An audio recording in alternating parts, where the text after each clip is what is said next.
Meu amigo, parece que o PT está considerando seriamente a possibilidade de não ter o Lula mais como seu grande capital político, como sendo o cabeça do partido. E é claro que isso soa um pouco ridículo, porque a verdade é que não sobrou ninguém para o PT a não ser o Lula.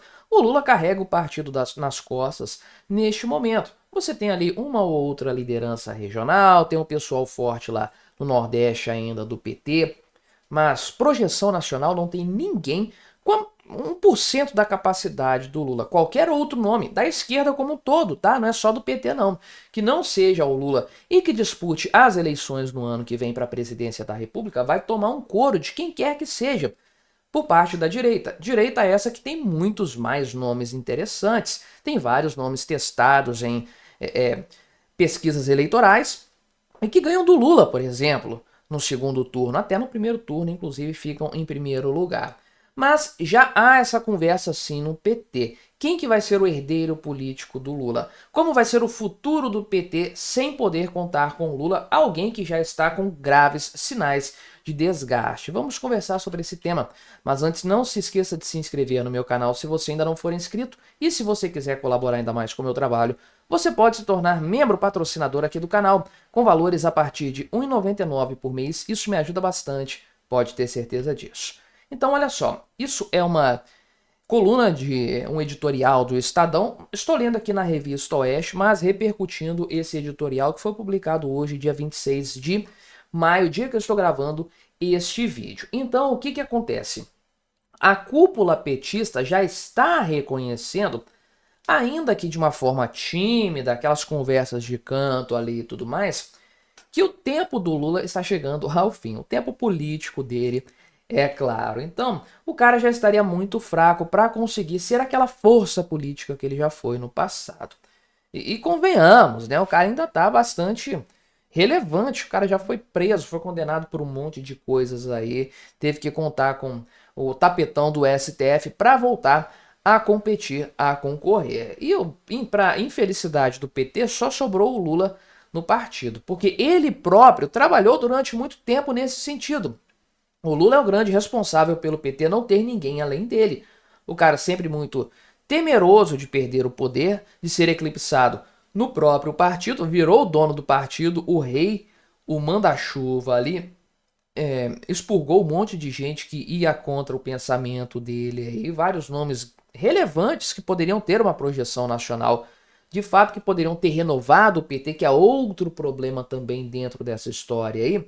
Esses nomes foram expurgados, cada qual a seu tempo, muitos dos quais estão completamente eclipsados hoje. Por ordem do Lula, ele determinou que isso acontecesse. O Eduardo Jorge é um cara que fala muito bem nesse sentido, lá do Partido Verde. Ele explica muito bem esse fenômeno que aconteceu principalmente a partir da primeira vitória do Lula, 2003 em diante, quando ele assumiu o mandato, né? Dá para puxar as raízes até no Celso Daniel, 2022, né?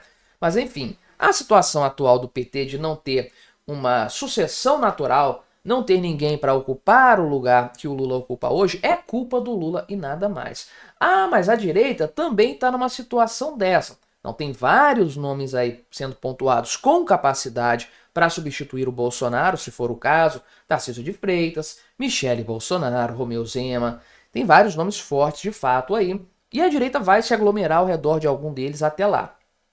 E esse fenômeno, vamos chamar de bolsonarista, é extremamente recente. Para considerar isso aí no sentido de viabilidade presidencial mesmo, 2017, 2016, 2017. Se puxar muito 2016, não tem nem 10 anos esse movimento. E já tem várias pessoas bem capacitadas para suceder o Bolsonaro, com viabilidade política de fato. O PT tem o que? 40 anos que fez agora, não foi? Não tem ninguém forte o suficiente para suceder o Lula, pelo menos aí, com capacidade política para chegar a um segundo turno forte, com grandes chances. O Fernando Haddad é sempre citado como nome quando se faz essa pergunta, né, de sucessão do Lula.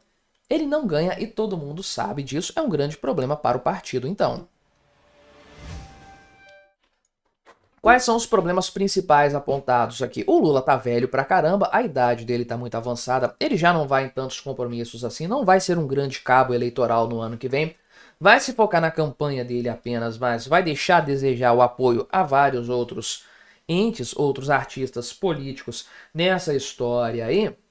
E ele tá com a imagem pública muito desgastada. Juntou com a Janja, então aí o negócio desandou por completo. Então, o pessoal começa a conversar isso nos bastidores do PT.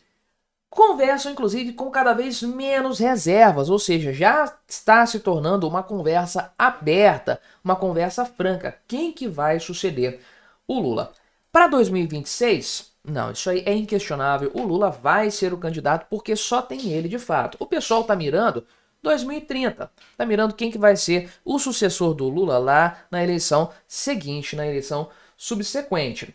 Agora o PT já sabe, né, que isso vai acontecer, porém, o pessoal acredita que tem que preparar um sucessor de agora. Estão certos, é claro, não dá para chegar às vésperas da campanha lá na frente e falar que vai ser esse cara aqui agora, esse é o sucessor do Lula. Ele deveria ser plantado desde já, né?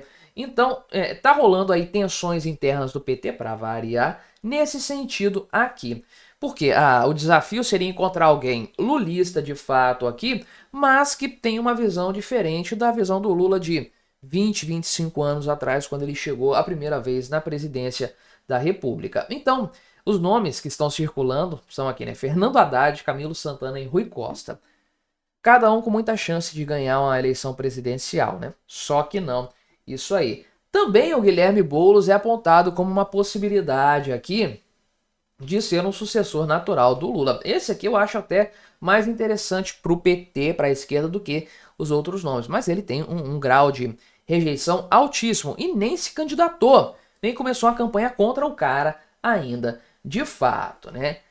Há outros que citam Geraldo Alckmin para fazer uma coalizão, trazer ele para o PT eventualmente, e o João Campos, que é do partido também do Geraldo Alckmin, então uma base aliada muito sólida do Lula neste momento.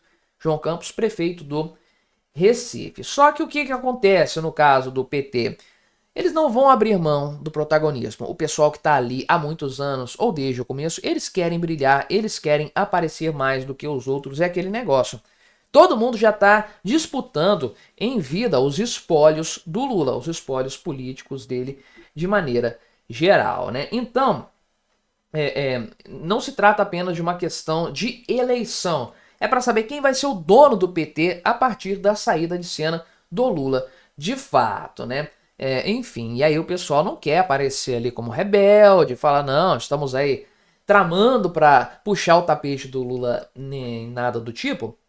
Mas a verdade é que o pessoal está incomodado com o governo Lula, sim. A gente vê alguns lampejos disso, por exemplo, tem petista assinando o CPMI do INSS, que vai obviamente impactar muito o governo Lula, mas ninguém quer se queimar nessa história, ninguém quer morrer afogado, abraçado com o Lula. Na hora que for, quando for o momento, todo mundo vai largar, todo mundo vai pular o barco para se salvar, sem sombra de dúvidas. Enfim, é claro que o PT tá muito preso no passado, é um partido antiquado, esse é o maior problema do PT hoje e que garante que ele vá diminuindo cada vez mais frente a outros partidos que estão ganhando o protagonismo. O PL mesmo está dando um banho no PT em muitos aspectos, tem tudo para fazer isso nas eleições do ano que vem. E há também aqui uma situação bastante de questionamento, até de fundamentos dentro do PT, o que fazer a partir daqui, esse negócio de luta de classes, que troço com cheiro de naftalina vai continuar ou não, né? E, enfim, o pessoal na base quer manter o lulopetismo vivo mesmo sem o Lula, né? E aí, vai acontecer? Vão conseguir substituir? O grande problema do PT é o que eu falei, o Lula garantiu que não houvesse ninguém capaz de sucedê-lo, capaz de ocupar o seu lugar no partido, tirou todo mundo do caminho para que ele não corresse risco algum. Quando chegar a hora dele, a hora biológica dele ou a hora política, o pessoal do PT não vai saber o que fazer, vai acontecer mais ou menos o que aconteceu com o PSDB da vida, que foi muito relevante durante algum tempo, até que os principais nomes, os caciques, e tinha mais do que o PT possui hoje, foram saindo, o partido eclipsou completamente e virou aquilo que ele é hoje, uma nota de rodapé na política brasileira. O PT vai seguir esse mesmo rumo. Mas me diga aí o que você achou da minha análise, colabore com o nosso debate, se inscreva no meu canal se você ainda não for inscrito e até a próxima.